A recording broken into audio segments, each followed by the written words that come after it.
और इस वक्त बड़ी खबर, केरल दौरे पर प्रधानमंत्री नरेंद्र मोदी। मंदिरों में दर्शन पूजा का कार्यक्रम रहने वाला है। केरल को 4000 करोड़ की सौगात पीएम मोदी देने वाले हैं। कई परियोजनाओं का शुभारंभ भी प्रधानमंत्री नरेंद्र मोदी आज करेंगे। तो आपको बता दें कि केरल के दौरे पर गए पीएम मोदी, मिशन दक्षिण पर प्रधानमंत्री नरेंद्र मोदी पहुंचे हुए हैं। आंध्र प्रदेश दौरे के बाद देर शाम वे केरल पहुंचे और करोड़ों की सौगात जो है वो आज देने वाले हैं। तो मिशन दक्षिण पर प्रधानमंत्री नरेंद्र मोदी आंध्र प्रदेश दौरे के बाद देर शाम केरल पहुंचे, जहां उन्होंने कोच्चि के एर्नाकुलम में भव्य रोड शो किया।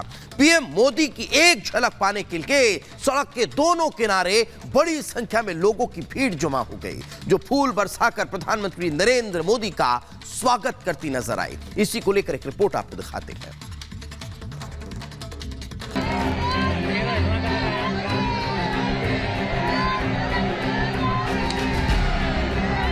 पीएम मोदी का मिशन दक्षिण। लोकसभा में जीत के लिए प्लान तैयार। केरल में प्रधानमंत्री का मेगा रोड शो। आज मंदिरों में दर्शन और पूजा। प्रधानमंत्री नरेंद्र मोदी जहां जाते हैं वहां पूरी तरह से छा जाते हैं। चाहे देश या विदेश का कोई भी कोना हो, पूरब से लेकर पश्चिम हो या उत्तर से दक्षिण, हर तरफ पीएम मोदी की लोकप्रियता का डंका बज रहा है। तस्वीरें केरल के कोच्चि की हैं, जहां प्रधानमंत्री मोदी ने देर रात मेगा रोड शो किया। 2 सप्ताह में दूसरी बार केरल यात्रा पर पहुंचे मोदी का वहां के लोगों ने गर्मजोशी और उत्साह के साथ स्वागत किया। वेस्ट कोट और कमल के निशान वाली केसरिया टोपी पहने पीएम मोदी ने केपीसीसी चौराहे से एर्नाकुलम सरकारी गेस्ट हाउस तक 1.3 किलोमीटर का सफर 25 मिनट में तय किया। इस दौरान सड़क के दोनों ओर मोदी के स्वागत के लिए हजारों लोग खड़े थे। रास्ते में जगह जगह बड़ी संख्या में जमा लोग पीएम पर पुष्प वर्षा और मोदी मोदी के नारे लगा रहे थे। केरल पहुंचने पर बीजेपी समर्थकों ने फूल मालाओं और पार्टी के झंडों के साथ प्रधानमंत्री का अभिनंदन किया। प्रधानमंत्री की एक झलक पाने की दीवानगी ऐसी थी कि लोग कई घंटे पहले से वहां आकर रोड शो का इंतजार कर रहे थे। देर शाम शुरू हुए मेगा रोड शो के रास्ते में उत्सव जैसा माहौल था। पीएम ने भी रोड शो के मार्ग के दोनों ओर खड़ी उत्साहित भीड़ की ओर दोनों हाथ हिलाकर उनका आभार जताया। प्रधानमंत्री नरेंद्र मोदी इस स्पोर्ट्स सिटी में विशाल रोड शो करके ये संदेश दे दिया कि आगामी लोकसभा चुनाव में विपक्ष के प्रभुत्व वाले केरल पर बीजेपी का विशेष ध्यान है। आज के दिन की शुरुआत पीएम गुरुवायूर मंदिर में पूजा दर्शन के साथ करेंगे। इसके बाद पीएम का कार्यक्रम त्रिपुरार श्री रामास्वामी मंदिर में पूजा अर्चना करने की है। 2 मंदिरों में दर्शन के बाद दोपहर करीब 12 बजे प्रधानमंत्री बंदरगाह, पोत परिवहन और जलमार्ग क्षेत्र से संबंधित महत्वपूर्ण परियोजनाओं का उद्घाटन करेंगे। 4000 करोड़ रुपए से ज्यादा मूल्य की ये प्रमुख परियोजनाएं भारत के पत्तन, पोत परिवहन और जलमार्ग क्षेत्र में पूरी तरह बदलाव लाने और इसका क्षमता निर्माण करने और इसे आत्मनिर्भर बनाने के प्रधानमंत्री के दृष्टिकोण के अनुरूप है। इन 3 परियोजनाओं के चालू होने से देश की जहाज निर्माण और मरम्मत क्षमताओं के साथ साथ अनुषंगी उद्योगों सहित ऊर्जा संबंधित बुनियादी ढांचे के विकास को बढ़ावा मिलेगा।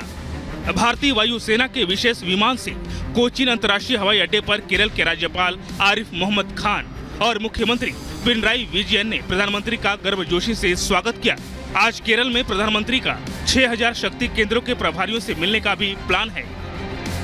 Bureau report, Republic Bharat.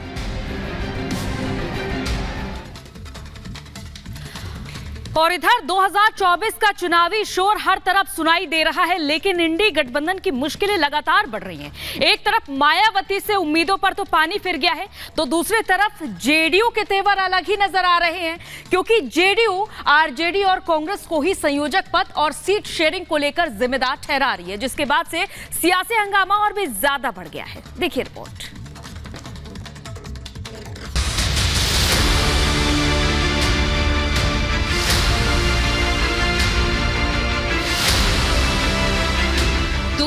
का चुनावी शोर हर तरफ सुनाई दे रहा है।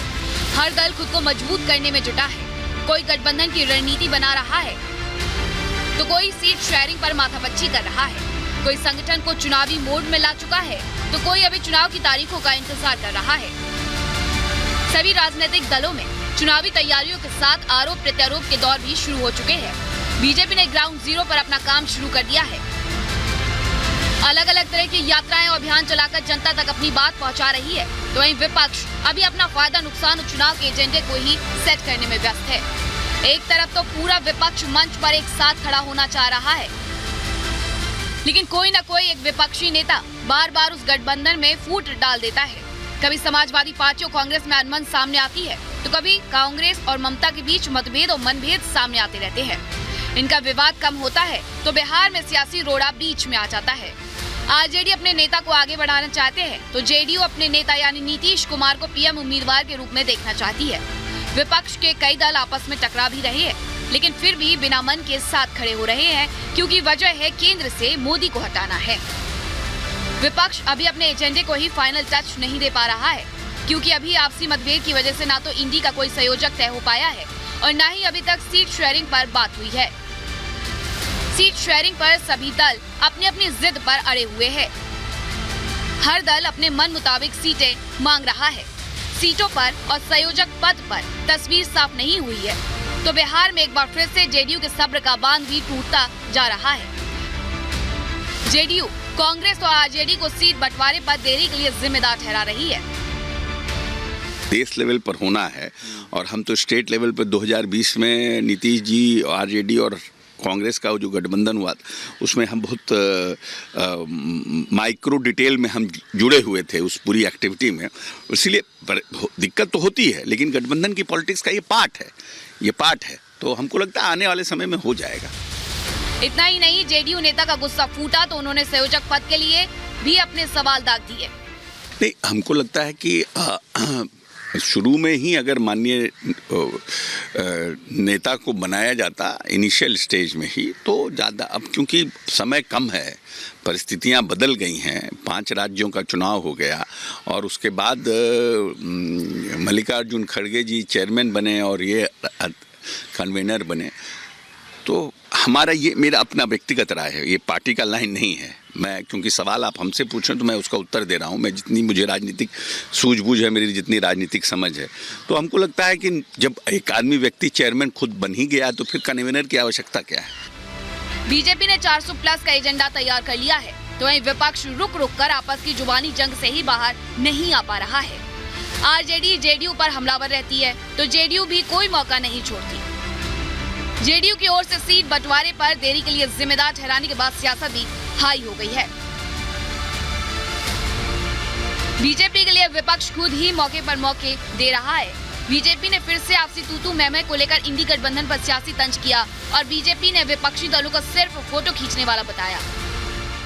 जिस गठबंधन का ना कोई नेता है ना कोई नीति है और नीयत तो उनकी दिख रही है, असल में क्या सबके सब इस चक्कर में है कि हम किस जंग से ज्यादा सीटें लड़ पाएं और इस गलतफहमी में कि हम ज्यादा सीटें जीत पाएंगे। हकीकत यह है कि ये सबके सब इस आड़ में है, इस चक्कर में है कि हम किसी रंग से भी हम अपने जो भ्रष्टाचार वाले हमने कर रखे हैं उसको हम कवर अप कर लें, अन्यथा कोई अलायंस नाम से अलायंस नहीं है, ये सिर्फ फोटो खिंचवाने के लिए अलायंस है, जमीन पे तो अलायंस है ही नहीं। लोकसभा चुनाव का ऐलान कभी भी हो सकता है, लेकिन विपक्ष को ना तो लीडर मिला है, ना ही पीएम उम्मीदवार और ना ही किस सीट से किस पार्टी को चुनाव लड़ना है ये भी तय नहीं है। उसके बाद भी विपक्ष का दावा है कि इस बार मोदी को हटाना है।